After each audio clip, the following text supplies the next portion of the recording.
رادیو پیک هر چهارشنبه شما را در جریان آخرین اخبار و رویدادهای ایران و جهان در هفته‌ای که گذشت قرار می‌دهد. رادیو پیک هر چهارشنبه روی یوتیوب به روز می شود. برای حمایت از آن اگر امکان آبونمان را دارید تأخیر نکنید و اگر چنین امکانی را ندارید ابتدایی ترین و ساده ترین کمکی که می توانید بکنید لایک کردن آن در یوتیوب و عضویت در آن با انتخاب گزینه سابسکرایب است. توصیه می کنیم نه تنها خود شنونده پیگیر این رادیو باشید بلکه آن را به اشتراک بگذارید و شنیدن آن را به دیگران نیز توصیه کنید. آرشیو رادیو پیک نیز امکان دسترسی شما به برنامه‌های هفته‌های گذشته را می‌دهد. در برنامه این هفته رادیو پیک چهارشنبه 24 مرداد این مطالب را همراه با عکس‌ها و فیلم‌های مربوط به آنها می‌بینید و می‌شنوید. نمی‌توان و نباید به جای حماس تصمیم گرفت. سرگذشت مشترک دختران خردسال قالیباف. خشت اول را چه کسانی در تئاتر ایران گذاشتند؟ هدف از سفر شایگو به تهران؟ مطالبات واقعی مردم چیست؟ نتایج سیاست‌های غلط در برخورد با مهاجرین افغانستان؟ چند خبر کوتاه داخلی و خارجی و تفسیر آنها؟ آتش بس در غزه یعنی سقوط نتانیاهو. کدام سمبل تهران زیباتر است؟ یک تابستون به یاد موندنی؟ اسرائیل زیر فشار جبهه چهارم؟ احمد رضا احمدی شاعر گوشت تلخی که طنز می سرود و انوشیروان روحانی و لبخندهای خندگونه‌اش.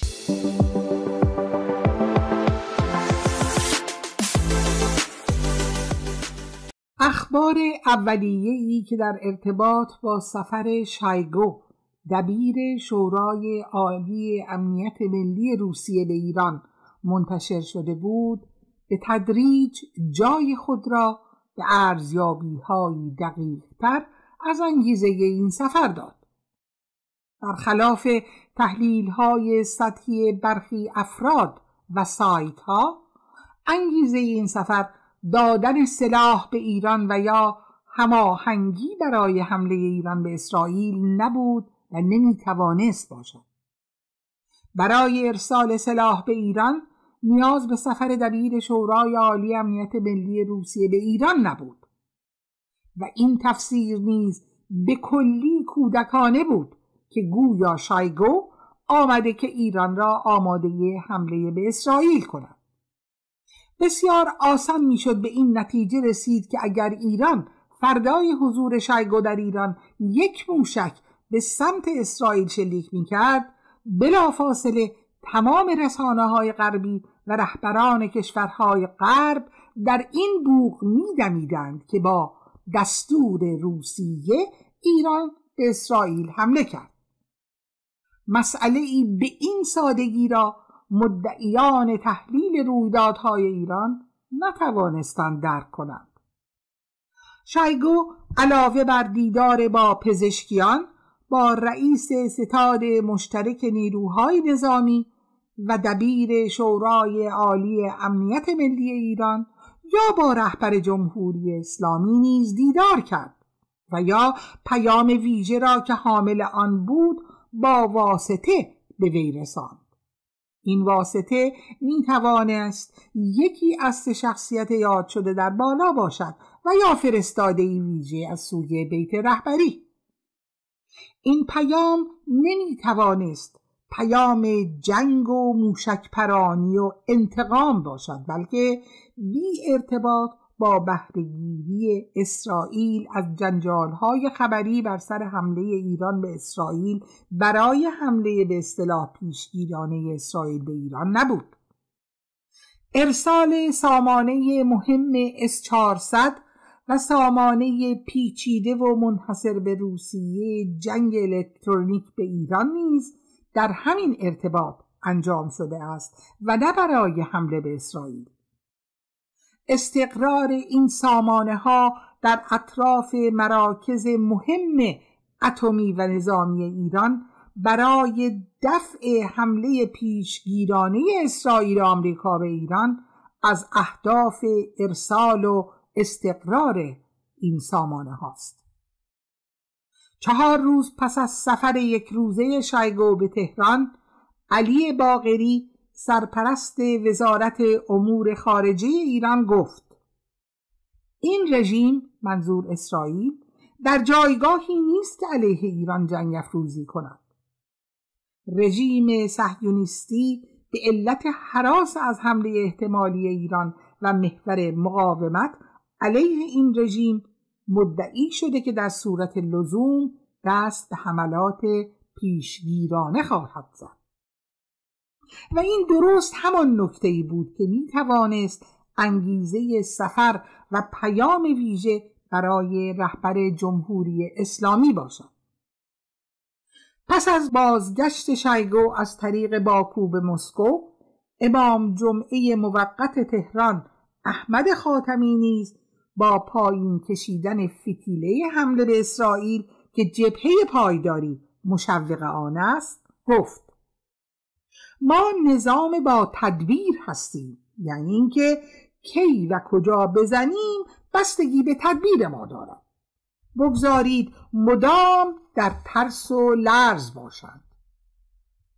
برخی خبرگزاری‌های آمریکایی نیز همزمان با اظهار نظرهایی که برایتان نقل کردیم خبری را با مضمون زیر منتشر کردند.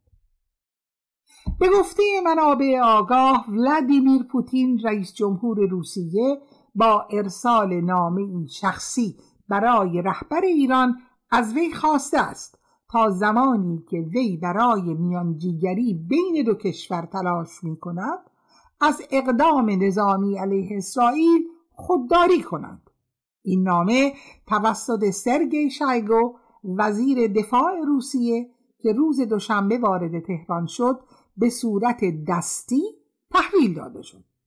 به شنوندگان خود و کسانی که با آنها در ارتباط هستند توصیه می‌کنیم اخبار را دقیق و موشکافانه دنبال کنند و تسلیم فضاسازی‌های خبری رسانه‌های غرب که متاسفانه رسانه‌های داخل کشور نیز چشم بسته از آن پیروی می‌کنند نشوند.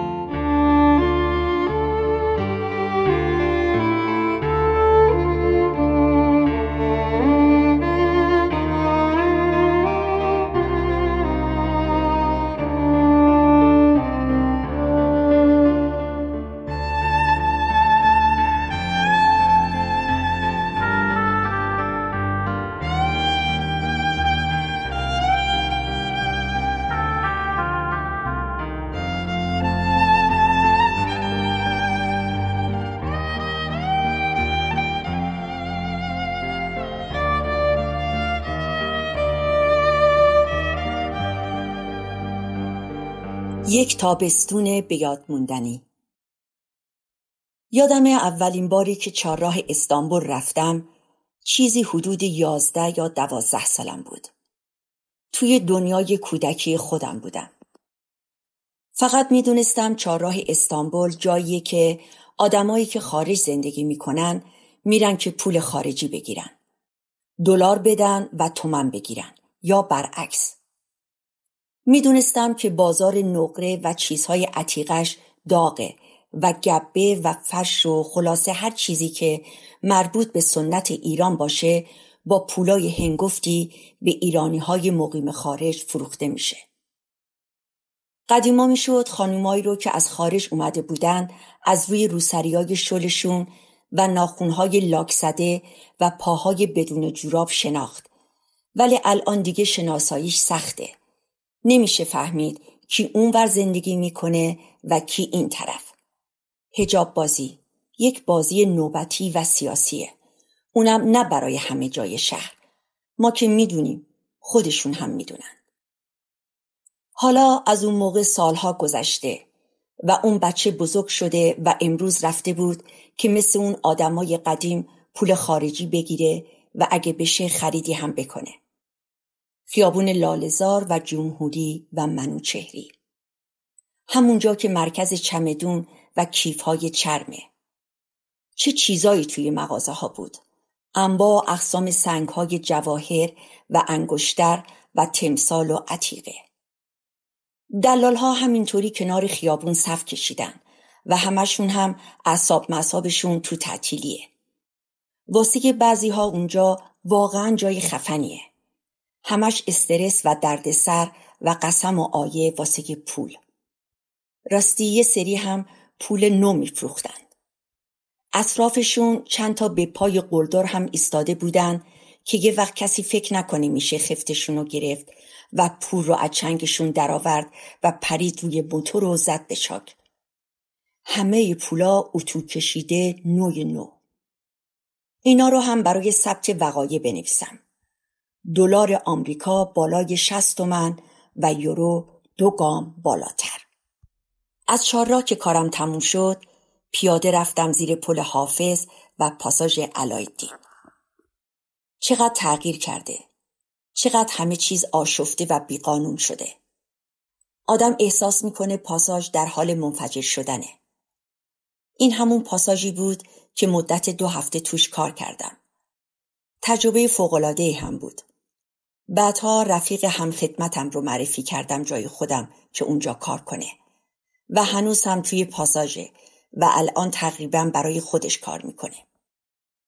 طبقه اولش کلن شده دوربین فیلمبرداری و موبایل. بقیه طبقات هم همه مغازه ها تا سقف جنس چیدن. چک و ترابل و پول که رد و بدل میشه. پاساژ به اون تمیزی از شلوغی شده آشغالدونی. از دم سفارت انگلیس هم رد شدم. خیابون کناریش یعنی بابیسانز رو کلن بسته بودند. خدا کارش به این سفارت نیفته که خیلی جای شلوغ پلوغیه. تازه یه طوریه که وقتی کار تموم میشه و همه چیز به خیر میگذره ممکنه بری زیر چتر امنیتی و شک کنن که مبادا جاسوس اونا شده باشی. 2 قدم اونورتر آب شاتوت فروشی های دست فروش هنوز هم هستن که معلوم نیست این آب شاتوتشون جوهر نمک، اسید چیه. لامصبا معلوم نیست چی درست میکنن میدن خورده ملت. سر که میکشی از نوک زبون تا سر روده و معده آدم میسوزه. 100 رحمت به سلفات و سودی که قدیما مجبورمون میکردن جمعه ها سر بکشیم تا معده هامون از آشغال ماشغالایی که در طول هفته خورده بودیم پاک بشه. از خونه نمیشد بیرون رفت. بقیه تو کوچه بازی میکردن و ما باید توی خونه نوبت میگرفتیم برای رفتن به سرسلامتی. واسه نهار رفتیم یه سفره خونه سنتی خیابون کنار ساختمون بورس. جای دوستان خالی. خیلی حال داد. قلیون هم کشیدم بعد از یه دست جوجه کباب مشتی با پلوی زعفرونی. چقدر خیابون جمهوری عوض شده.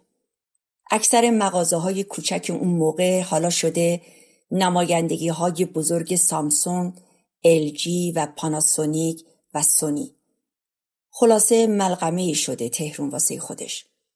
دود و کثافت و موتوری‌ها هم که شده شناسنامه پایتخت. بازم روز شمار معکوس واسه برگشتن واسم درست شده. هم دلم میخواد تموم بشه، هم دلم میخواد بیشتر بمونم. تابستون امسال هم شد یه خاطره خوش. یه تابستون به یاد موندنی.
مطالبات واقعی مردم چیست؟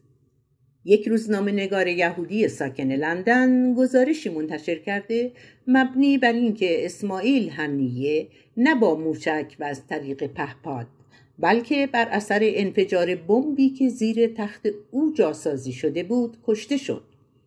او اضافه می کند که 2 تن از محافظان محل اقامت هنیه که از واحد انصارالمهدی سپاه بودند در این ترور دست داشتند که به کمک شبکه‌های اسرائیل در ایران توانستند از کشور خارج شوند. آنچه این روزنامه‌نگار مطرح کرده سناریویی است کپی برداری شده از ماجرای انفجار دفتر حزب جمهوری اسلامی با شاخ و برگ‌های تازه‌ای که به آن افزوده و جنبه سناریوی سینمایی به آن داده است. تا مقامات اطلاعاتی و امنیتی جمهوری اسلامی گزارش از نتیجه تحقیقات خود درباره ترور هنیه منتشر نکنند، این نوع سناریو نویسی ها با هدف گمراه کردن افکار عمومی داخل و خارج از کشور ادامه خواهد یافت.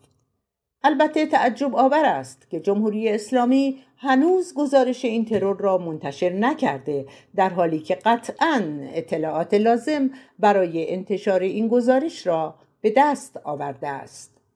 به هر حال چه ترور با انفجار در اتاق خواب هنیه انجام شده باشد و چه آنگونه که در اطلاعیه شماره 3 سپاه به آن اشاره شده از طریق پهپاد و شلیک موشک با سرجنگی انجام شده باشد، مسئله نفوذ و خریدن افراد برای جمع آوری اطلاعات و اقدام تروریستی مسئله اصلی در این ترور و ترورهای گذشته است.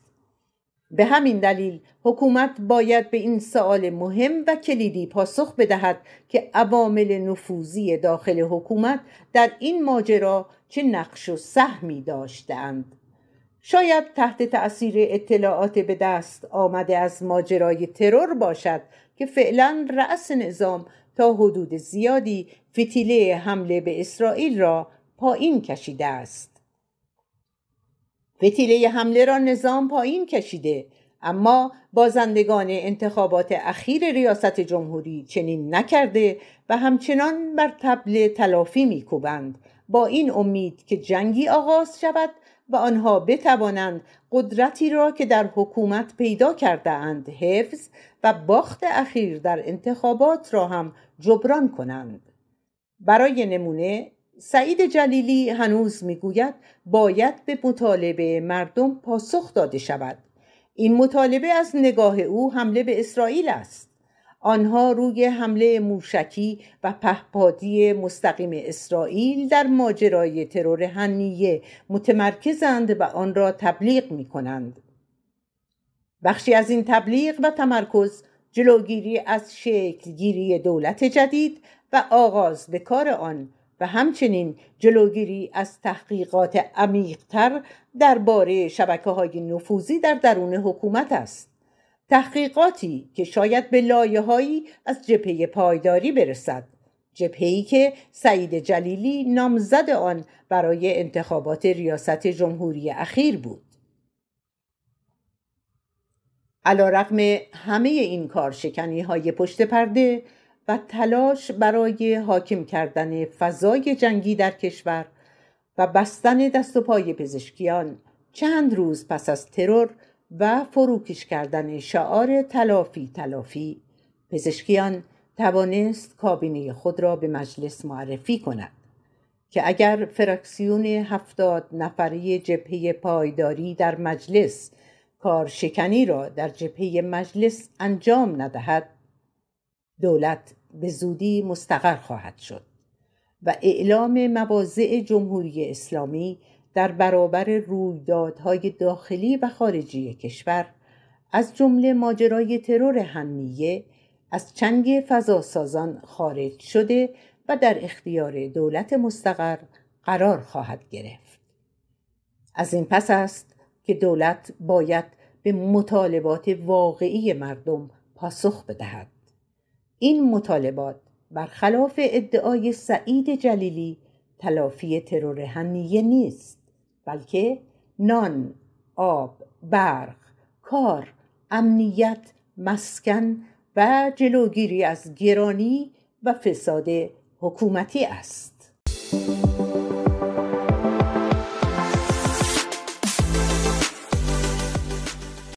اسرائیل زیر فشار جبهه چهارم.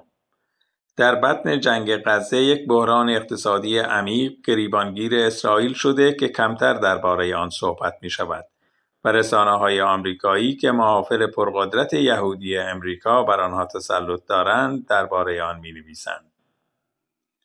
یک روزنامه‌نگار آلمانی به نام کرکاو اخیراً درباره این بحران مقاله نوشته که در روزنت تلپولیس چاپ آلمان در تاریخ 29 جولای و پیش از ترور هنیه در تهران منتشر شده است. او در این مقاله می نویسد: اسرائیل اکنون در 4 جبهه درگیر جنگ است. در غزه، علیه حزب الله در شمال، علیه سوریه و اخیراً علیه حوثی‌ها در یمن. درباره جبهه چهارم که همانا بحران اقتصادی است کمتر سخن گفته می شود. جنگ در 3 جبهه یاد شده هزینه‌های زیادی دارد. بر اساس داده‌های بانک مرکزی اسرائیل و به گفته رئیس این بانک بالغ بر 250 تریلیون شکل معادل 67 میلیارد دلار آمریکا از سال 2023 تا 2024 هزینه جنگ در این 3 جبهه شده است. این امر باعث آسیب اقتصادی قابل توجهی در سطوح مختلف شده. به استثنای صنایع نظامی، این آسیب عملاً تمام بخش‌های اقتصاد اسرائیل را در بر گرفته است. به گزارش نشریه تایمز اسرائیل، این هزینه‌ها بدین شرح است: ارتش اسرائیل از سال 2023 تا سال 2024 بالغ بر 32 میلیارد دلار هزینه کرده است. 10 میلیارد برای هزینه‌های عمرانی که شامل هزینه تخلیه جمعیت غیر نظامی از مناطق مرزی و تأمین مسکن برای جابجا شدگان می شود. 9 میلیارد دلار برای خسارات مالیاتی ناشی از جنگ به دنبال تعطیلی و ورشکستگی شرکت‌های کوچک. 6 میلیارد دلار هزینه غرامت خسارات جنگ. از زمان جنگ غزه بیش از 46,000 شرکت در اسرائیل ورشکسته شده‌اند. این عدد زمانی قابل درک می شود که بدانیم سال گذشته 17,814 ورشکستگی شرکتی در آلمان به ثبت رسیده است. حتی در زمان بحران مالی سالهای گذشته تنها 2 ورشکستگی در آلمان وجود داشت که از مرز 30,000 فراتر رفت.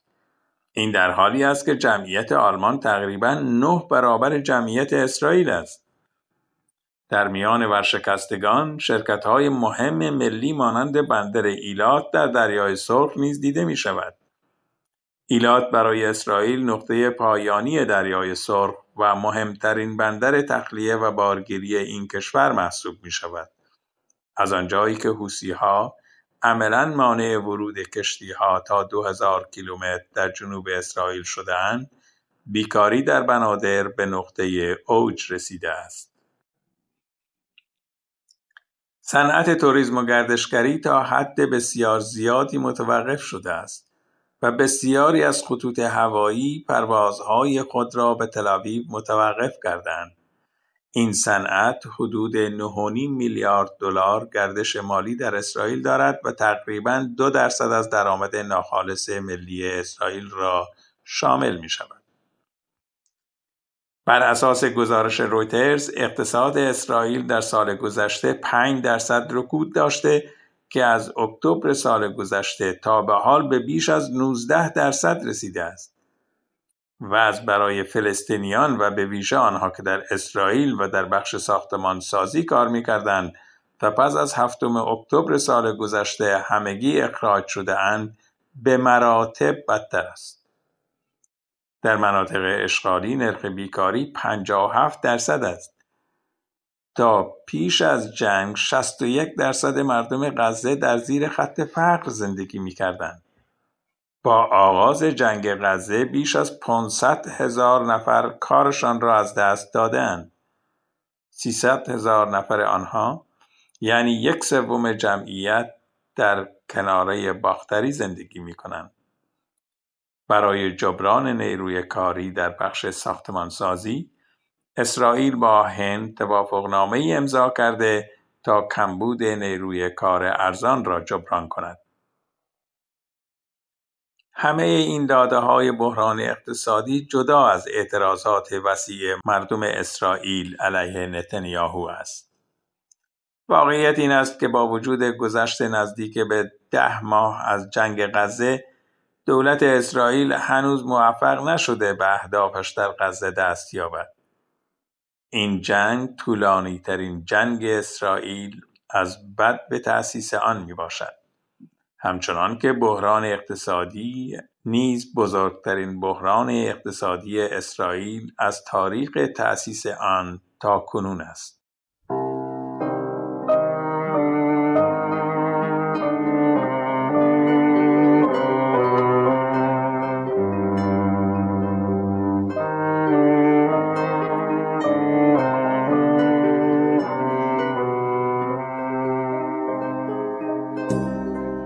روی دیوار سفید خونمون من با رنگ سبز یه جاده کشیدم، جاده‌ای پر از درخت و گل و یاس، جاده‌ای پر از بهار و عطر یاس.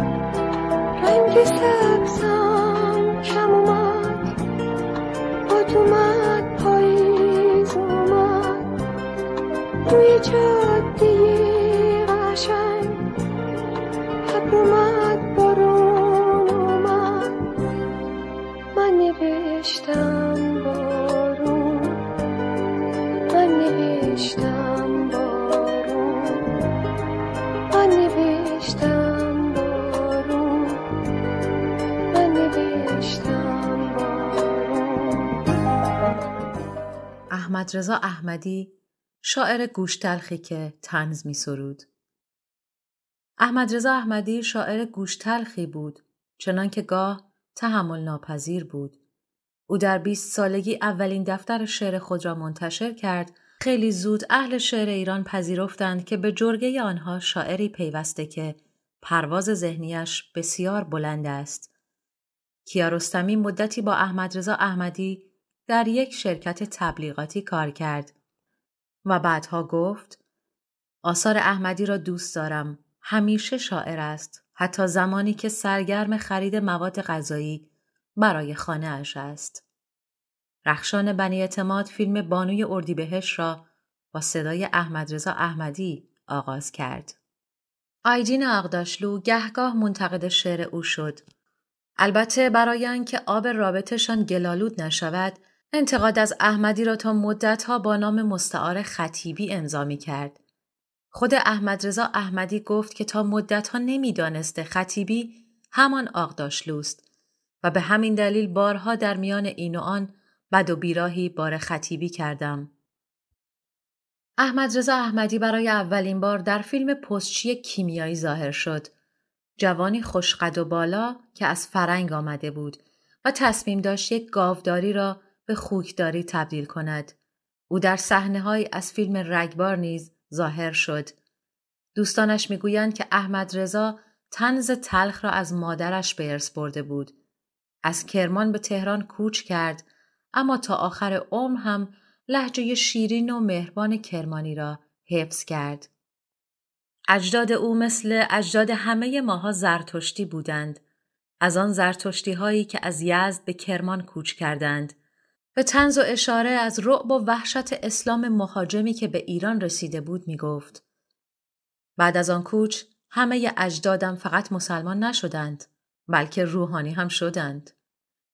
میگویند یک بار وسط تابستان رفت مهمانی خانه رضا کیانی. تا نشست یک لیوان آب خواست. برایش آوردند. نگاهی به لیوان کرد و قبل از سرکشیدن آن گفت آب تهران مثل شامپاین شده. باید گذاشت ته نشست بشه. این از طنز روزگار است که احمدرضا احمدی تلخگوشت و تند زبان بیماری قند گرفت. چنان که به قلبش هم زد. خودش به طنز می گفت عاشق چای با قندم. قند زیرنویس چایی است.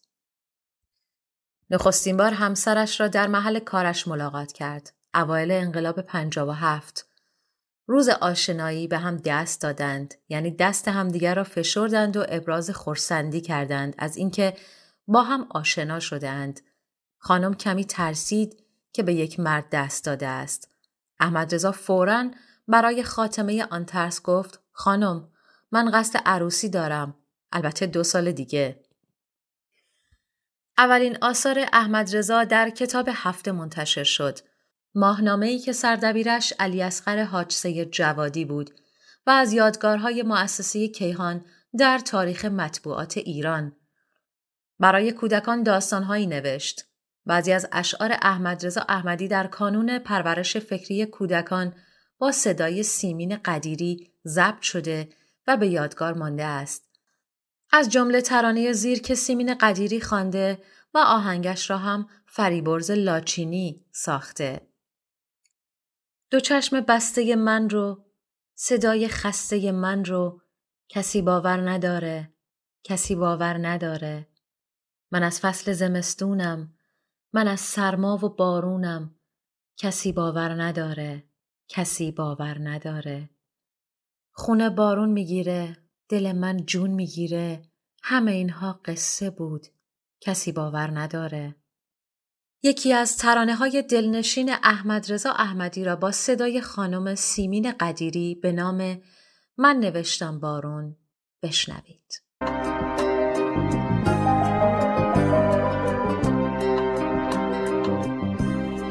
روی دیوار سفید خونمون من با رنگی آبی دریا کشیدم، توی دریای قشنگی دیدم من با رنگی آبی قایق کشیدم، رنگی آبی کم اومد، موج اومد، بارون اومد، روی دریای قشنگ ابر اومد، بارون اومد، من نوشتم بارون، من نوشتم بارون، من نوشتم بارون، من نوشتم بارون.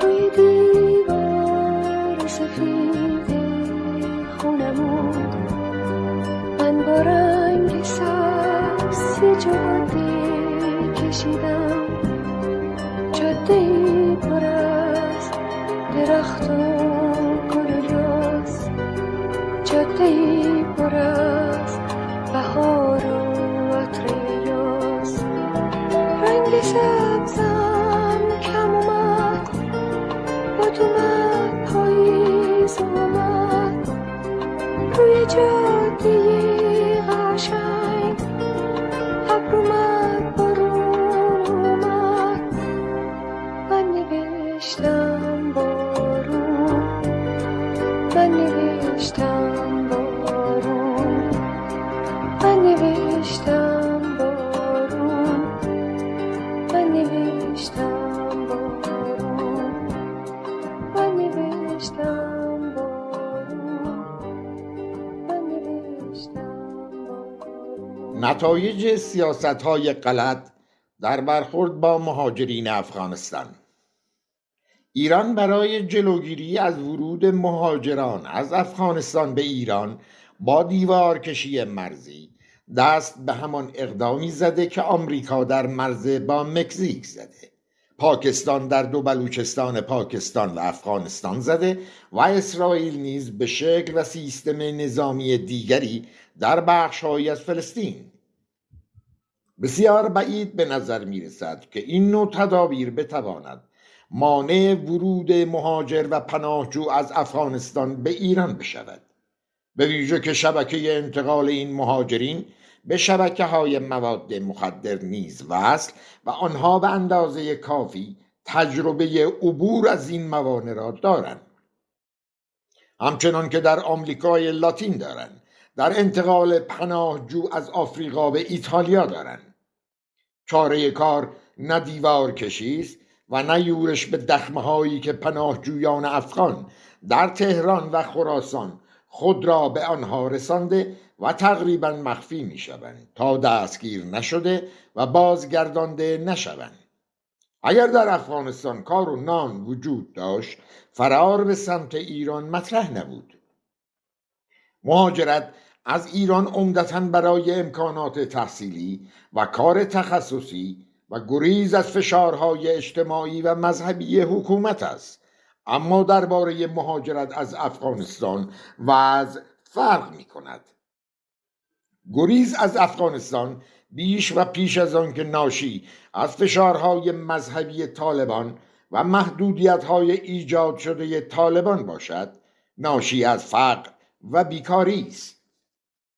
یگانه راه حل کاهش شمار افغانها در ایران و جلوگیری از مهاجرت آنها به ایران، سرعت بخشیدن به روابط اقتصادی و تولیدی با حکومت طالبان در افغانستان است، کاری که چینی ها در بخش‌هایی از افغانستان مشغول آن هستند. تنها در این صورت است که وقتی کار و نان در خود افغانستان فراهم باشد، نیازی به مهاجرت نیست. تغییر در نگرش اجتماعی و حکومتی خود طالبان نیز تا حدود زیادی بستگی به همین مناسبات اقتصادی و به ویژه تولید و ایجاد کار دارد. به جای دیوار کشی باید هزینه آن را صرف سرمایه گذاری تولیدی در افغانستان و به ویژه مناطق نزدیک به مرز ایران مانند استانهای زرنج و شیندان و فراه کرد و نزدیکترین همکاری را با مرزبانان دولت طالبان برقرار کرد.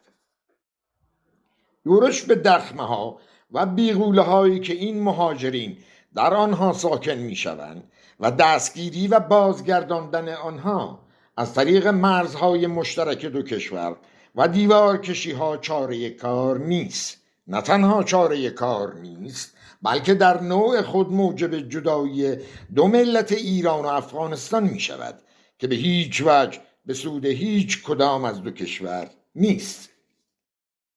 حل شدن بخشی از 5 میلیون مهاجر افغانستان در جامعه ایران و بازگشت بخش بسیار بیشتری از آنها به کشورشان نیازمند یک برنامه جامع و همه جانبه است.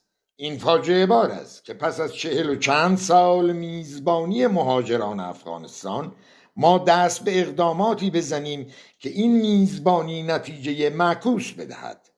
فراموش نکنیم که مهاجرت از افغانستان از آخرین سال رژیم شاه آغاز شد و چه رژیم شاه و چه جمهوری اسلامی هر دو مجری سیاست‌های غلطی در برابر رویدادهای افغانستان بودند و آنچه که امروز به عنوان بحران مهاجرین افغان در ایران به آن اشاره می شود، محصول یک سیاست غلط با هدف کمونیسم ستیزی و شوروی هراسی هم در دوران شاه و هم در جمهوری اسلامی است. فشارهای اخیر در داخل ایران به مهاجرین غیرقانونی افغانستان و صحنه‌هایی از دستگیری توأم با خشونت آنها و رد کردن آنها از مرز به داخل افغانستان به صلاح نیست، به ویژه که اخیراً این فشارها همراه شده با برخوردهای انتظامی و نظامی. این نوع روش‌ها می‌تواند مناسبات حساس با طالبان را هم تیره کرده که این مستقیما به سود آمریکاست که سعی دارد برای ایران یک جبهه در شرق کشور باز کند. مهاجرین افغانستان مجرم نیستند که با آنها لازم باشد برخوردهای خشن و پلیسی بشود. در اینجا نقش مطبوعات و رسانه‌های ایران بسیار مهم است و نباید آب به این آسیا بریزند. شاید استدلال شود که این مهاجرین دست به قمه میبرند فلان قتل را کردن و یا نزاع دست جمعی با خود و یا با ایرانی ها میکنند. این رویدادی است که به کرات میان خود ایرانی ها رواج دارد و فعلا خشونت در کل ایران حاکم است که شامل حال مهاجرین افغان هم می شود. از یاد نبریم که فعلا سنگین ترین کارها با دستمزدی بسیار کمتر از دستمزد ایرانی ها را همین مهاجرین به صورت قانونی و غیر قانونی انجام می دهند و در حقیقت به بیگاری کشیده می شوند. باید یک استراتژی کامل و یک پارچه اتخاذ کرد پیش از آن که زمان از کف برود. از همه شنوندگان این رادیو که با دشواری بسیار تهیه و به روز می شود انتظار داریم آن را لایک کرده و در شبکه یوتیوب عضو شوند. این عضویت موقعیت ما را در یوتیوب تقویت و ادامه کار ما را ممکن می سازد. ضمناً با این عضویت شما می توانید نظرات خود را به صورت پیام برای ما ارسال کنید.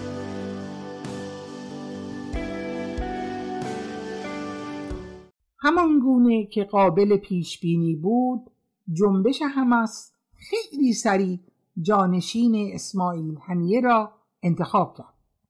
این جانشین یحیی سنوار نام دارد که فرمانده و مغز متفکر میدان در جنبش حماس نیز هست.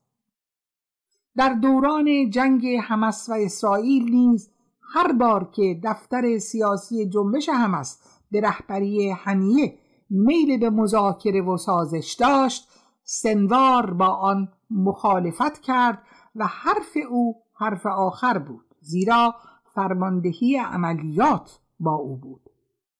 حالا سنوار سکان رهبری نظامی و سیاسی حماس را به دست گرفته است. او 13 سال در زندان اسرائیل بوده و گفته می شود که کاملا به زبان عبری تسلط دارد و هیچ فلسطینی به اندازه او ساختار سیاسی و حکومتی اسرائیل را نمی شناسد. اسرائیل به دنبال او در تونل‌های زیرزمینی بود و حالا او هم در تونل هاست و هم روی زمین و البته آنقدر تیزهوشی و قدرت سازماندهی دارد که اسرائیل نتواند به این آسانی ها او را شکار کند. به ویژه که تجربه ترور هنیه و ترور برخی فرماندهان حزب الله را نیز در حافظه خود دارد. ضمناً سنوار سخنران شایسته‌ای نیز هست. ترور هنیه در تهران تأثیر و تغییری در مسیری که حماس طی می‌کند نداشته است، بلکه به دلیل شرایط جنگ و رزمندگی که بر غزه حاکم است، این ترور انسجام در حماس، هوشیاری و عزم انقلابی را در فلسطین تقویت کرد. آنها که در ایران برای واکنش نظامی به ترور هنیه شتاب داشتند، می‌خواستند به جای حماس تصمیم بگیرند، در حالی که عاقلانه ترین راه مقابله با اسرائیل و پاسخ به آن ترور تقویت آن جنبشی است که عملاً در صحنه نبرد است و از حمایت مردم خود نیز برخوردار و نه دست زدن به یک اقدام نظامی از جانب کشوری که مردم آن به شدت با حکومت خود مسئله دارند و اکثریت وسیعی آن را نمیخواهند و نفوذ و جاسوسی از جمله به دلیل همین نارضایی در آن وسعت دارد. ظاهراً و بر اساس شواهدی که در روزهای پس از ترور هنیه آشکار شده، در ایران خیلی سریع از هیجان اولیه فاصله گرفته شده و به جای موشک پرانی در تقویت و تجهیز نظامی نیروی در صحنه شدت بخشیدند. هم در سوریه، هم لبنان، هم فلسطین و هم عراق و یمن. طبیعی است که روی سخن ما به ویژه با داخل کشور است که حساب آن از حساب مهاجرین و خارج از کشوری ها که هنوز دست از شعار لنگش کن بر نمی دارند جداست. کسانی که میدان سیاست و مبارزه سیاسی را میدان کشتی آزاد و فرنگی تصور کردند. همین بیگانگی با سیاست و شرایط داخلی و خارجی را در جریان انتخابات اخیر ریاست جمهوری و جمع شدن آنها پشت سعید جلیلی که نامزد جبهه ارتجاع بود شاهد شدیم. اتفاقاً در داخل کشور هم تنها همین جبهه ارتجاع و نامزد آن جلیلی هنوز دم از جنگ و حمله میزنند. آنها میخواهند از دل جنگ و ویرانی و شورش ماهی خود را گرفته و سفره جمهوری و انقلاب را به کلی جمع کنند و حکومت اسلامی خود را حتی به قیمت ویرانی و تکه پاره شدن ایران برقرار کنند.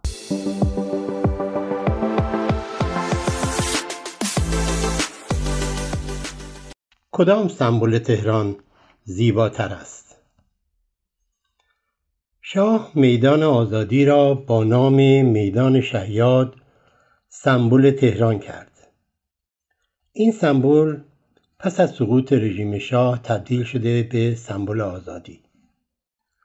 مردم خودشان نام این میدان را از شهیاد تبدیل کردند به آزادی، پیش از آن که رژیم شاه سقوط کند و جمهوری اسلامی بنا شود.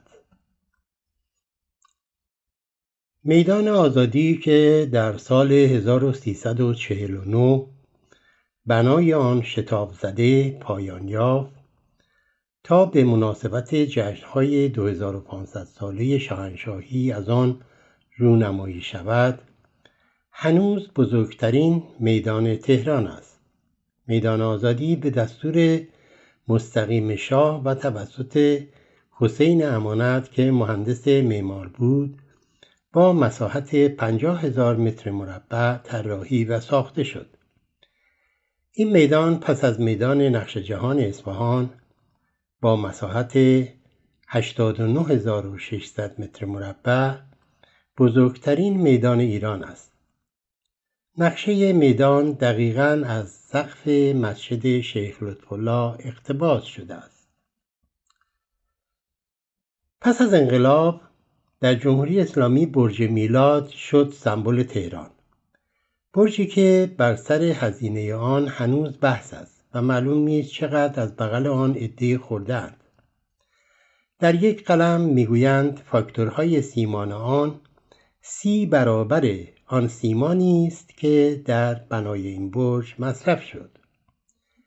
چه کسانی این حساب سازی را کردند و پولها را بالا کشیدند هنوز معلوم نشده و هیچ کدام از شوراهای شهر جرأت نکردند دفتر و دستک و حساب و کتاب این برج را شفاف کرده و به مردم گزارش بدهند.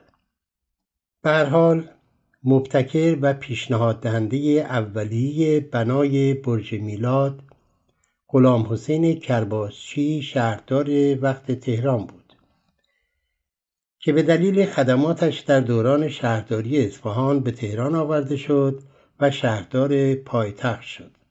شهردار موفقی بود، اما در جمهوری اسلامی مهم نیست که تو موفق باشی یا ناموفق. مهم این است که در خدمت کدام باند و مافیای قدرت هستی و یا در برابر کدام باند و مافیا.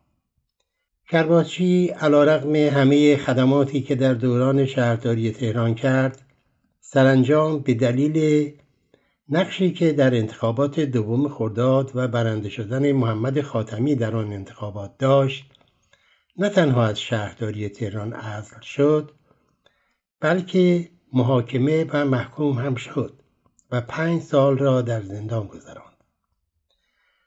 رئیس این دادگاه فرمایشی و دستوری او محسنی اژه‌ای بود که حالا در مقام رئیس قوه قضاییه دم از مبارزه با اختلاس و فساد میزند. آن پیشنهاد کرباسچی برای ساختن برج میلاد را سردار قالیباف که از فرماندهی نیروی انتظامی به رأس شهرداری تهران گمارده شده بود دنبال کرد.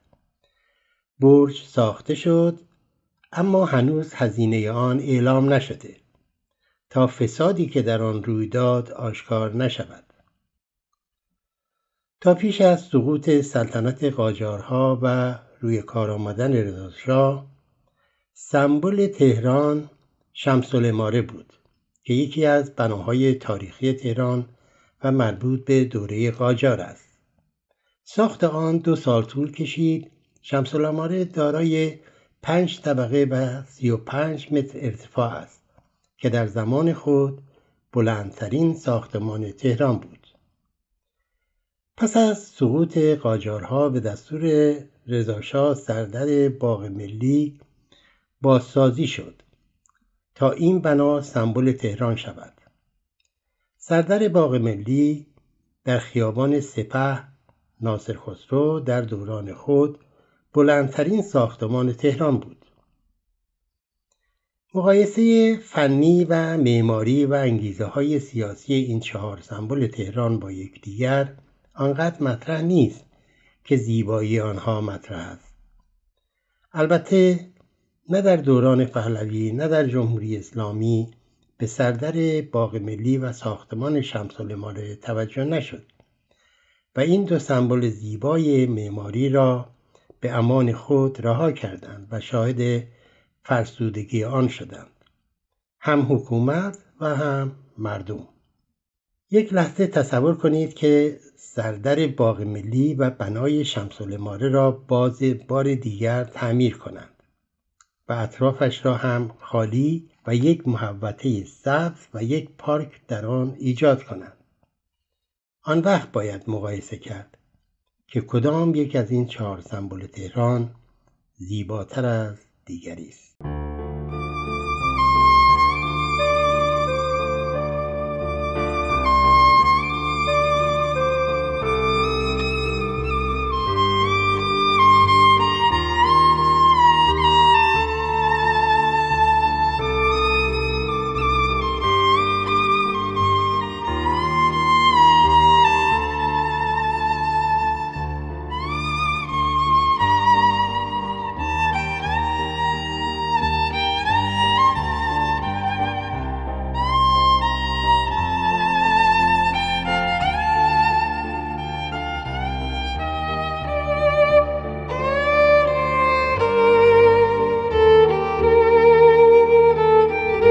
سرگذشت مشترک دختران خردسال قالیباف. جهنم را دیدم، همین نزدیکی ها، جایی کنار من و تو. لابلای تومار در هم پیشیده زندگی دخترکی 11 ساله، اهل یکی از استانهای ایران و ساکن پایین ترین نقطه شهر که در آتش فقر خاکستر شد. 7 سال بیشتر نداشت که مفهوم فقر را آن وقت که برادر بزرگش ازدواج کرد و اعضای خانواده چشم به سرانگشتان کوچک او دوخته بودند فهمید. باید میرفت مثل همه دخترکان فقر به آن سیاه خانه‌ای که سرپنجه های کودکانش بهار را زیر پای جهان می‌گسترانید. او راضی نبود. آرزو داشت کیفش را روی دوش بیاندازد و راهی مدرسه شود. اما آزار و کتک پدر و برادر و خواهش و تمنای مادر سرانجام مجبورش کرد که چشمان دریایش را تا دم غروب به رنگ رنگ نخهای قالی بدوزد و نافرمانی نکند. او می‌دانست که سرکشی برای دختران 7 ساله عاقبت خوشی ندارد. او حالا 11 سال داشت و فکر ادامه تحصیل از وقتی مدرسه را ترک کرده بود یک لحظه از ذهنش خارج نمی‌شد. دوست داشت وقتی به مدرسه می‌رود همراه با دخترکان دیگر خنده‌های شادی بخش سر دهد و از شادی و ذوق درس بخواند و برای خود آینده شیرین تصور کند. اما چه حسرت دوری! کلاس نهضت سوادآموزی به تازگی در کنار مسجد محل دایر شده بود. برنامه ریزی کرد که پدر را هم راضی کند. اعضای خانواده قبول کردند به کلاس نهضت برود. چند ماهی گذشت و او با این امید که درس بخواند و به اصطلاح برای خود کسی بشود تا دم غروب پنجه‌های ظریفش را به استقامت فراخواند و تار و پود قالی را در هم بافت. اما این شور و شوق زیاد دوام نیاورد. روزی وارد خانه شد و سراغ کتابهایش رفت. هیچ اثری از آنها نبود. ورقهای پاره شده آنها را دید که هر کدام در گوشه‌ای پراکنده شدند. به سراغ برادرش رفت که با درس خواندن او مخالف بود. اعتراض کرد اما کتک مفصلی خورد و برای همیشه ساکت شد. بهار برای تنهاییش ساعتها گریست، اما همه از او فقط یک چیز می‌خواستند: سهمی از درآمد زایی برای خانواده‌ای که در فقر غوطه‌ور است. مثل آدم‌های شکست خورده، مضطرب و پریشان به کار قالیبافی ادامه داد و نگذاشت هیچ کس در سیاهی کارگاه قالیبافی اشک چشمانش را ببیند. اما تلخی روزگار، سختی کار و آینده‌ای که بهار برای خود تصور می‌کرد، او را به ستوه آورد. یکی از روزهای سرد زمستان، وقتی خورشید تازه طلوع می‌کرد، بهار تصمیم خطرناکی گرفت. قلبش به شدت می‌زد. عرق سردی بر پیشانیش نشست. گریه کرد، آرام و بی صدا. سعی کرد خود را از وسوسه ها برهاند، اما نشد. خانه را که خلوت دید از جا برخاست. وارد حمام خانه شد و گالون پر از نفت را روی خود ریخت، اما فرصت نکرد کبریت را روشن کند. این سرنوشت خیلی از دختران خودسوزی است که هنوز آنقدر بالغ نشدند تا در برابر فقر خشن کمر راست کنند. خیلی از آنها که در خیابانها زباله جمع می کنند و یا با چشمانی لبالب از انتظار و خواهش به رانندگان سواریها گل می فروشند. فقر چنان تار و پود زندگی محرومان در استانهای مختلف کشور را در هم پیچیده که به تار و پود در هم تنیده شده قالی‌هایی می‌مانند که زیر دست دختران خردسال بافته می‌شوند.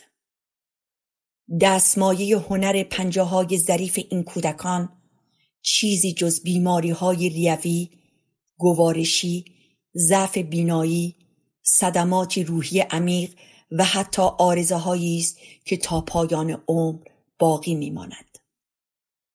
این کودکان به چشم خود دیدند که چگونه همسالانشان از درد فقر فلج شدند و آرزوهایشان در لابلای گلهای قالی محو شده است.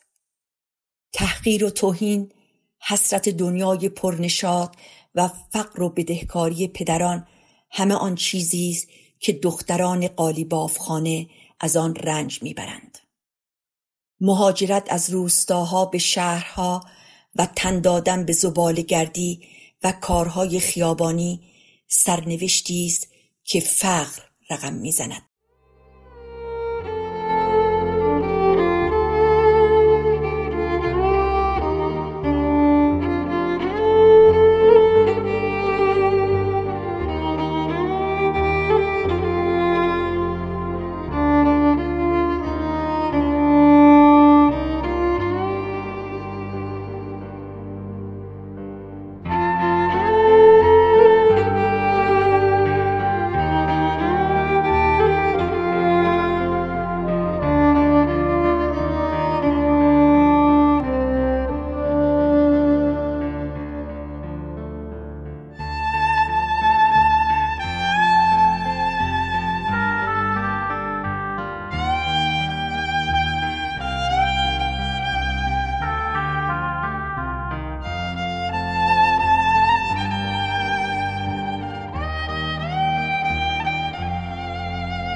آتش‌بس در غزه یعنی سقوط نتانیاهو. نتانیاهو علیرغم همه مقاومتی که در برابر تن دادن به شکست در غزه می کند، زیر فشار قبول آتش‌بس است. نه تنها از داخل و خارج برای آتش‌بس به او فشار می آورند، بلکه خود او نیز می داند که به محض قبول آتش‌بس دولت او سقوط خواهد کرد و خود وی نیز تسلیم دادگاه خواهد شد. او در مصاحبه‌ای که هفته گذشته با تایمز داشته به این مسئله اشاره تلویحی کرده و گفت: من یک دولت غیر نظامی در غزه می‌خواهم که توسط اهالی غزه و شاید با حمایت شرکای منطقه‌ای اداره شود. تا زمانی که باور داشته باشم بتوانم اسرائیل را به سوی آینده‌ای امن هدایت کنم، در ذمت خود باقی خواهم ماند. او در این مصاحبه در پاسخ به فشاری که برای آتش‌بس به او می‌آورند قبول کرد که حاضر به قبول یک دولت در غزه است و این دولت نه زیر سلطه اسرائیل و دستنشانده اسرائیل، بلکه تحت حمایت نه حاکمیت شرکای منطقه‌ای، بخوانید اردن و مصر، اداره شود. تا اینجا او قبول کرده که دولت فلسطینی در غزه تشکیل شود، اما تحت حمایت اردن و مصر باشد. نتانیاهو در این مصاحبه اشاره مستقیم به باقی ماندن خود در قدرت کرد. اگر نتیجه آتش‌بس سقوط دولت او نبود، نیازی هم به گفتن این جمله نبود، حتی به بهانه آینده امن برای اسرائیل.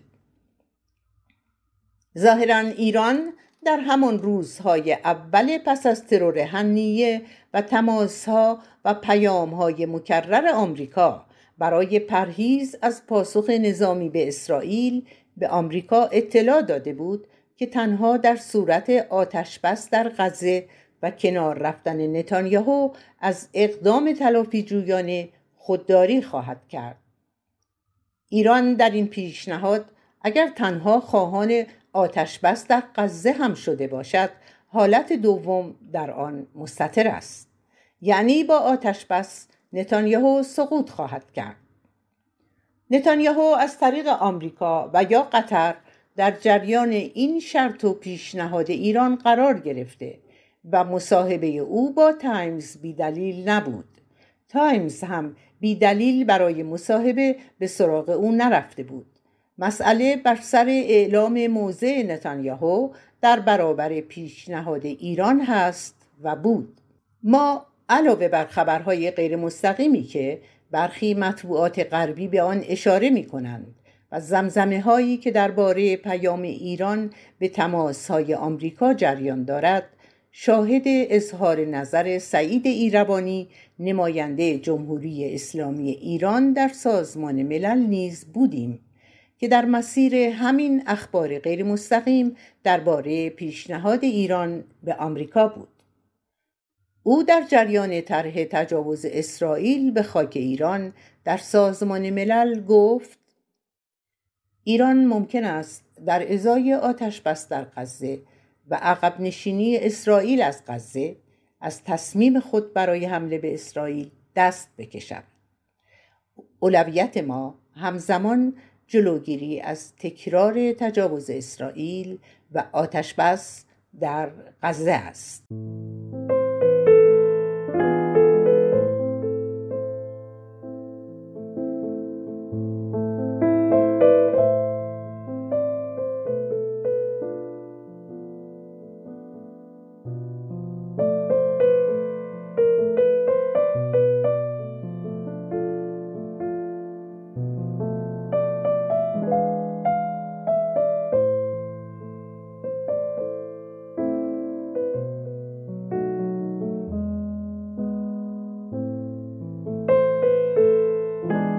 خشت اول را چه کسانی در تئاتر ایران گذاشتند؟ سالها پیش در تهران سلسله نشست‌هایی برای بررسی تأثیر تئاتر فرانسه بر تئاتر ایران برگزار شد و صاحب نظران و پیشکسوتان تئاتر ایران برای سخنرانی و پرسش و پاسخ دعوت شدند. این بررسی از صدر مشروطه آغاز شده و دوران اوج مدرنیسم در ایران را نیز در بر می‌گیرد. بدین ترتیب انقلاب کبیر فرانسه، تأثیر آن روی انقلاب مشروطه و تأثیرپذیری هنر و ادبیات ایران از انقلاب فرانسه و بازتاب آن در انقلاب مشروطه از برجستگی‌های این بررسی است.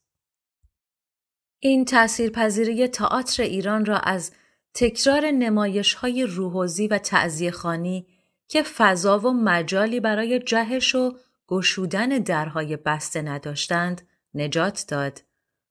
در این کار بزرگ از نقش مهم آخوندزاده که زبان فرانسه را در دوران خویش از همه دیگران بهتر می شناخت و می دانست نباید فراموش کرد. این سیر و سرگذشت در ادامه ناگزیر خود به نقش عبدالحسین نوشین در تئاتر ایران رسید که کمتر از نقش زنده یاد آریانپور در جامعه شناسی علمی ایران نیست. در این نشست‌ها بهزاد فراهانی که حالا دیگر به جمع پیشکسوتان تئاتر ایران پیوسته طی سخنانی گفت: در سال 1340 زمانی که آقای بیژن مفید در میدان ژاله و در مرکز پیشاهنگی عده‌ای جوانان را دور خود جمع کرد تا روی تجربیات تئاتر ملی کار کند، من هم یکی از آن جوانان بودم. در آن سالها یک روز فروغ فرخزاد و خانم خجسته-کیا در گروه ما حاضر شدند. در جلسه دومی که خانم کیا سر تمرینات ما آمدند، از ما دعوت شد به شاگردی یکی از بزرگترین اساتید تئاتر آن زمان برویم و این استاد کسی نبود جز شاهین سرکیسیان. آثار خجسته-کیا در راستای مدرنیسمی بود که تازه در ایران رایج شده بود و ما با آن سر جنگ داشتیم چون نمی توانستیم با آن ارتباط برقرار کنیم. اما نخستین کسی که به سمت تئاتر مدرن رفت خجسته-کیا بود که از شاگردان مکتب فرانسه بود. سرکیسیان مدت‌ها بود که از فرانسه برگشته بود و شاگردانی را دور خود جمع کرده بود، مثل آقای نصیریان، عباس جوانمرد، خانم راستکار، جمشید لایق، فروغ فرخزاد و خیلی از آنها سرکیسیان را تنها گذاشته بودند. سرکیسیان از پیروان مکتب فرانسه با صادق هدایت همنشین بود و پیک مدرنیسم در تئاتر ایران محسوب می‌شد. 17 سال حضور در فرانسه او را تبدیل کرده بود به یک مدرس و کارگردان که شیفته چخوف بود. اما چخوف را از دیدگاه فرانسوی نگاه می‌کرد و نه روسی. سرکیسیان دو وطنه بود، یعنی ایرانی و فرانسوی. علت حضور من در اینجا این است که بعدها وقتی دیالوگ برقرار کردن فروغ و خانم کیا با سرکیسیان را به زبان فرانسه می دیدم، دوست داشتم بتوانم این زبان را یاد بگیرم و برای تحصیل و تجربه به این کشور بروم که این اتفاق افتاد. تاریخ تئاتر ما به مشروطه خواهی و دوران مشروطیت باز می گردد. میرزا فتحعلی آخوندزاده جزء نخستین کسانی بود که اندیشه خود را در قالب تئاتر نوشت. آثار او متأثر از دو سو بود، یکی کمدیا دلارته فرانسه و یکی هم اپرت‌های فولکلوریک آذربایجان. فتحعلی آخوندزاده زبان فرانسه را تقریباً بهتر از هر کس دیگری در زمان خود می‌دانست. این مدرنیزه که سایه‌اش روی تئاتر ایران هم افتاده بود، استقبال هنرمندان ایران از زبان فرانسه را نیز در پی آورد. البته یکی از دلایل علاقه به زبان فرانسه نفرت از حضور استثمارگونه دولت انگلستان هم بود که باعث شده بود اکثر اندیشمندان از زبان انگلیسی متنفر باشند و یکی هم به دلیل انقلاب فرانسه بود. این پیروزی به مانند یک راهنمون و دیدگاه عاشقانه بود که میشد مشابه آن را در ایران هم پیجویی کرد. سومین دلیل وجود مولیر و تئاتر حاکم بر آن زمان فرانسه بود. قوم و خویشی به لحاظ تکنیکی و شباهتی میان نمایش‌های ایرانی و تئاتر مولیر و کمدیا دلارته وجود داشت. کار آخوندزاده دو گونه بود. یکی آثاری که نعل به نعل استقبال از مولیر محسوب میشد و یکی هم آثاری که در آنها آخوندزاده مؤلف است اما باز هم متأثر از تئاتر فرانسه است. وقتی درباره تاریخ تئاتر صحبت می‌کنیم، باید از آثار دیگر نمایشنامه نویسان ایرانی همچون میرزا آقا تبریزی، حسن مقدم، میرزا احمد خان کمال الوزاره، محمودی، مؤید الممالک فکری ارشاد و صادق هدایت یاد کنیم و به بررسی تأثیرات تئاتر فرانسه در آثار این هنرمندان توجه کنیم. این را هم بگویم که بهترین بازیگران 3 یا 4 دهه گذشته ایران شاگردان نوشین بودند. کسانی مثل لورتا، هوشنگ بهشتی، بهرامی، خلعتبری و شهلا ریاحی. نوشین بار اول با دانشجویان ایرانی برای آموزش تاریخ و جغرافیا به فرانسه رفت، ولی به علت اظهار نظرهای تند سرپرست گروه او را به ایران بازگرداند. اما شیفتگی او به زبان و هنر فرانسه باعث شد بار دیگر به فرانسه برود و حدود 11 سال در آنجا فعالیت تئاتری کند. وقتی نوشین به ایران برگشت، ابتدا روی صدای بازیگران کار کرد. به این ترتیب بود که شاگردان نوشین از بیان خوبی برخوردار بودند. نوشین در مرحله بعد روی نور و لباس کار کرد. قبل از نوشین همه امید بازیگران روی صحنه به جایگاه سوفلور بود. چون نمایش تنها 2 روز تمرین می شد. نوشین این قانون را به هم ریخت. سوفلور را برداشت و گفت آکتور نه تنها باید به سوفلور امیدی داشته باشد، بلکه باید دیالوگ‌های نقش مقابل خود را هم حفظ کند. نظم و دیسیپلین جزء اصول نوشین بود. نوشین به تئاتر ایران هویت بخشید. وی بسیاری از آثار خوب ادبیات فرانسه را ترجمه کرد و روی صحنه برد و شاگردانی را پرورش داد که بعد از کودتای 28 مرداد به چهره‌های درخشانی تبدیل شدند، مثل اسکویی‌ها که تئاتر آناهیتا را تشکیل دادند. نوشین بیش از 4 دهه روی بازیگری در تئاتر ایران تأثیر داشت. میتوان او را پرورش یافته مکتب فرانسه دانست. اعتقاد دارم فرهنگ هر جا که باشد باید عاشقش بود. اگر آفریقای جنوبی فوگارد و ماندلا را نداشت، به چه چیزی میتوانست افتخار کند؟ و ما از تئاتر فرانسه بسیار آموخته ایم.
چند خبر کوتاه داخلی و خارجی و تفسیر آنها.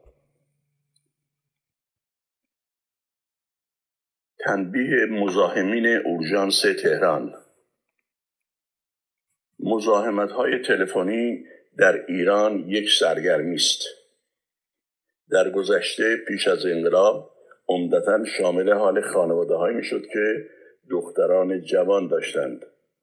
اما پس از انقلاب این نوع مزاحمت‌ها گسترش یافته و مزاحمت‌های اینترنتی مثل هک کردن و سایبری بازی و مزاحمت چتی روی تلگرام، فیسبوک و دیگر شبکه‌ها نیز به آن اضافه شده و دایره این مزاحمت‌ها نیز گسترده‌تر از آن نوع مزاحمت‌های تلفنی پیش از انقلاب شد.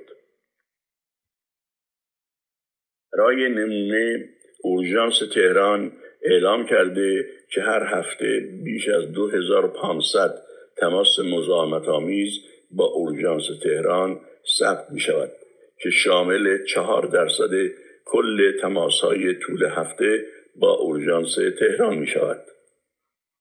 نوع این مزاحمت‌ها اعلام نشده، اما آشکار است که با آدرس‌های غلط و اخبار حوادث غیر واقعی اورژانس را خبر می کنند. پس از اعلام این آمار کنترل مزاحمت‌های اورژانسی بیشتر شد و در همین ارتباط 20 مزاحم اورژانس شناسایی شدند و بهترین تنبیه و جریمه شامل حالشان شد. یعنی علاوه بر جریمه نقدی به شستشوی آمبولانس‌های اورژانس نیز محکوم شدند. تلاش دوباره برای آتش‌بس در غزه. در چارچوب طرحی که گفته می شود ایران اجرای آن را از آمریکا در قبال عدم تلافی ترور هانیه در تهران خواسته، آمریکا تلاش گسترده‌ای را برای اجرای آتش‌بس در جنگ غزه شروع کرد. برای این هدف شماری از مقامات دولت بایدن روانه منطقه شدند تا توافق بر سر آتش‌بس را در غزه سازماندهی کنند. اکسیوس گزارش داده که مغز متفکر کابینه نتانیاهو، ویلیام برنز رئیس سیا، بلینکن وزیر خارجه و مکگرگ هماهنگ کننده کاخ سفید در خاورمیانه عازم منطقه هستند. از سوی دیگر دفتر نمایندگی ایران در سازمان ملل در بیانیه اعلام کرد که ایران امیدوار است حمله احتمالی ایران به اسرائیل روی آتش‌بس احتمالی در غزه تأثیری نداشته باشد، زیرا اولویت ما برقراری آتش‌بس پایدار در غزه است. هر توافقی که توسط حماس پذیرفته شود توسط ما نیز به رسمیت شناخته خواهد شد. ما امیدواریم پاسخ به ترور هانیه در تهران به موقع و به گونه‌ای انجام شود که به آتش‌بس احتمالی لطمه نزند.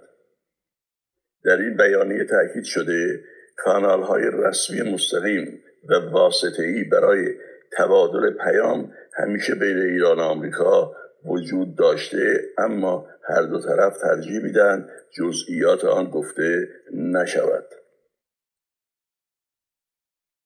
در یک خبر دیگر، آمریکا، قطر و مصر آمادگی خود را برای ارائه پیشنهادهایی برای آتش‌بس میان فلسطینی‌ها و اسرائیل اعلام کردند.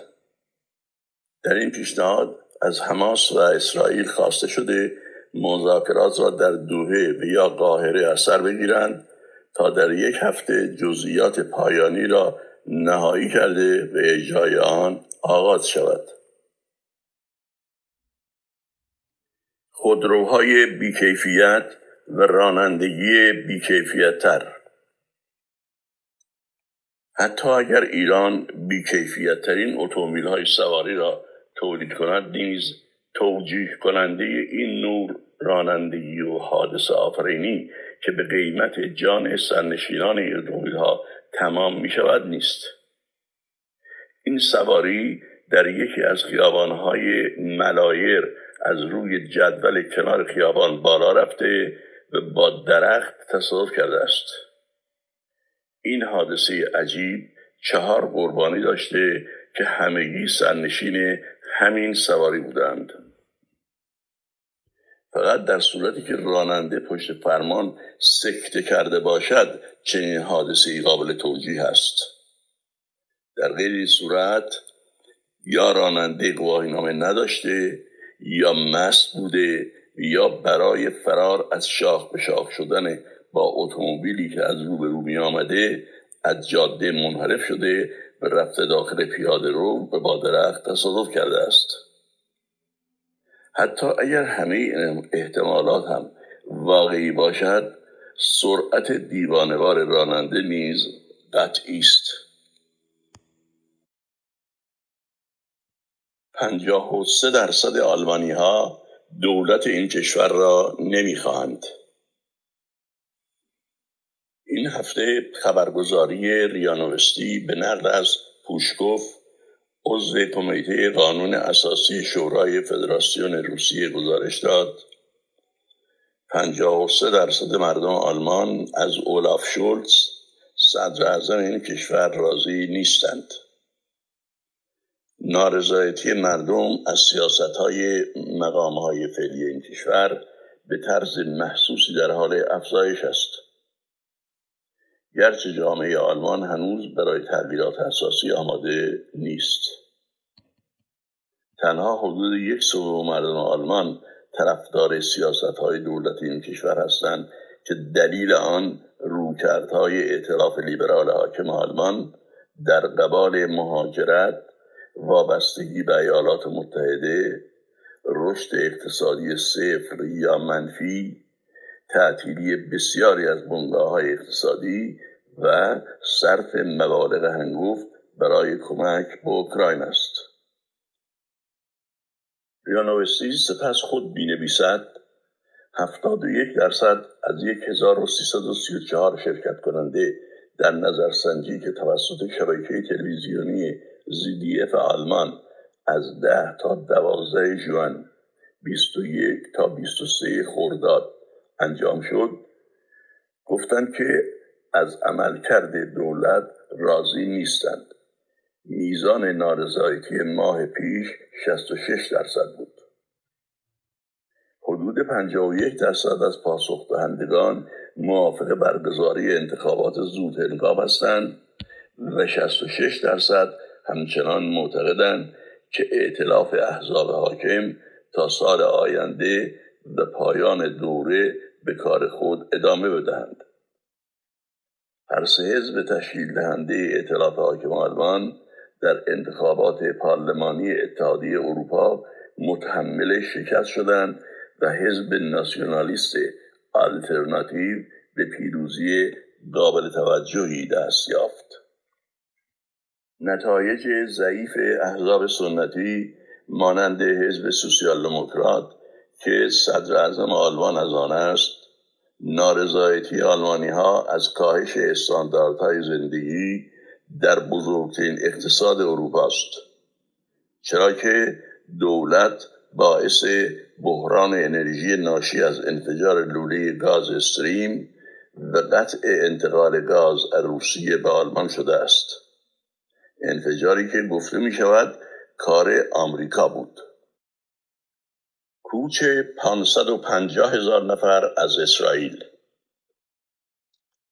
از آغاز جنگ غزه یعنی از اکتبر گذشته تا کنون بیش از 500,000 نفر از اسرائیل خارج شدند. حتی این رقم تا 550,000 نفر تخمین زده شده است. کسانی که از اسرائیل خارج شدند عمدتاً صاحبان سرمایه و کوچ کردگان از آمریکا و کشورهای اروپایی به اسرائیلند که هیچ وابستگی نسبت به اسرائیل ندارند و به محض با خطر روبرو شدن مال و جانشان اسرائیل را همراه با مالشان ترک کردند. بر اساس داده‌های اداره مرکزی آمار اسرائیل در ماه آوریل جمعیت اسرائیل به 9.9 میلیون نفر رسید که بیش از 2 میلیون آنها فلسطینی، 400,000 نفر فلسطینی ساکن قدس شرقی و 20,000 نفر آنها نیز سوری هستند که در بلندی‌های جولان اشغالی زندگی می‌کنند. میلیون‌ها اسرائیلی تابعیت مضاعف دارند، یعنی حداقل یک تابعیت دیگر در کنار تابعیت اسرائیلی خود دارند و با استفاده از همین تابعیت دوم در جریان جنگ غزه اسرائیل را به سوی کشورهایی که از آنجا به اسرائیل آمده بودند ترک کردند. عکس فرودگاه بن‌گوریون. من کسی هست که باز کنه؟ برم.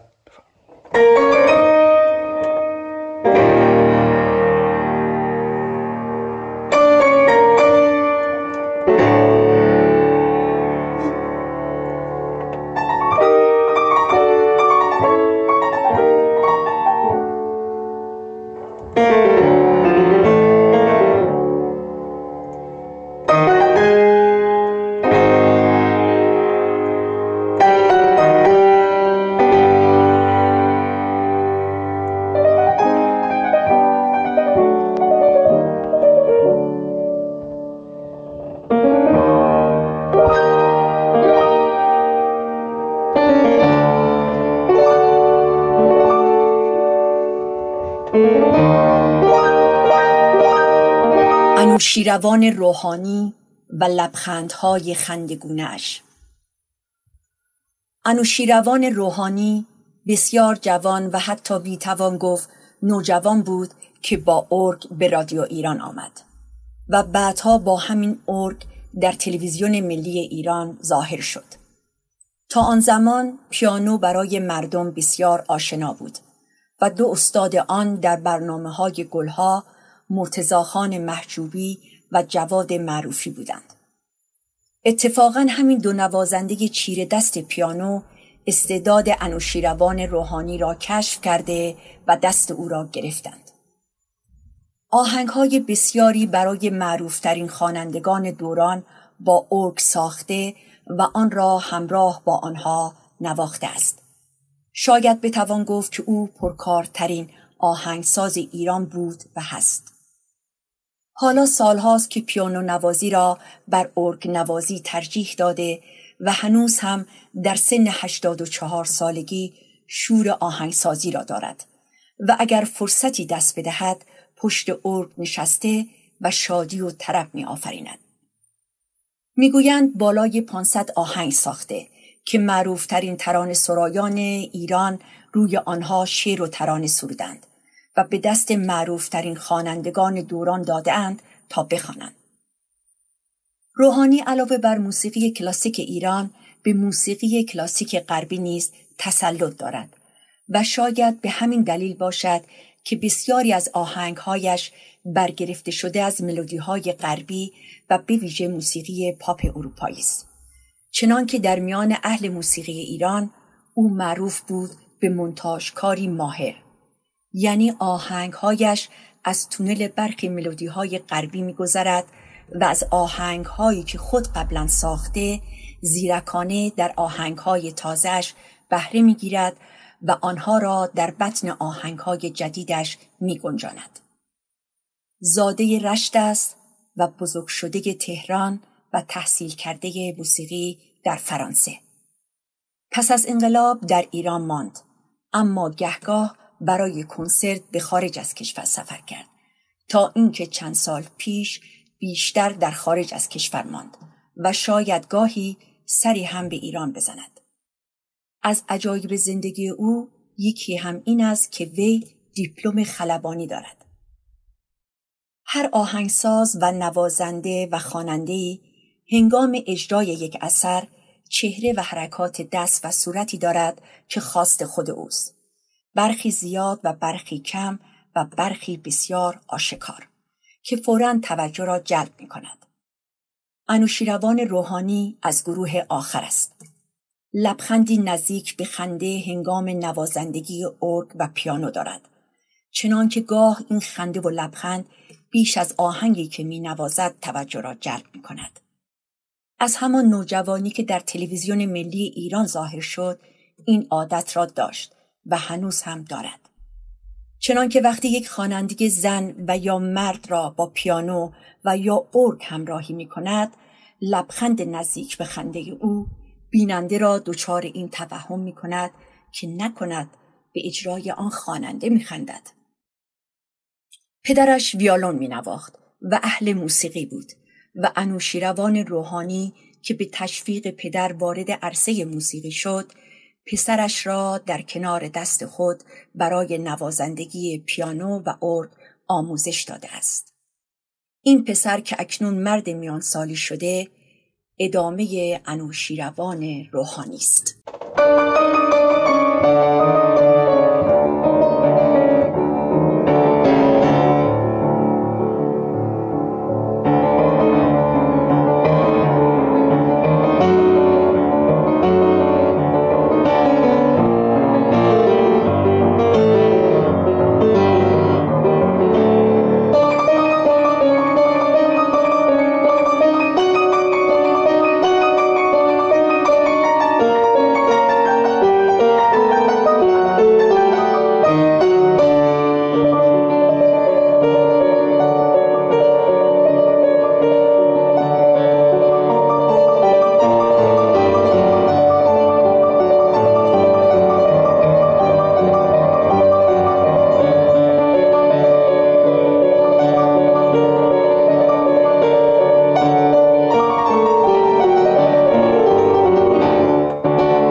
رادیو پیک هر چهارشنبه شما را در جریان آخرین اخبار و رویدادهای ایران و جهان در هفته‌ای که گذشت قرار می‌دهد.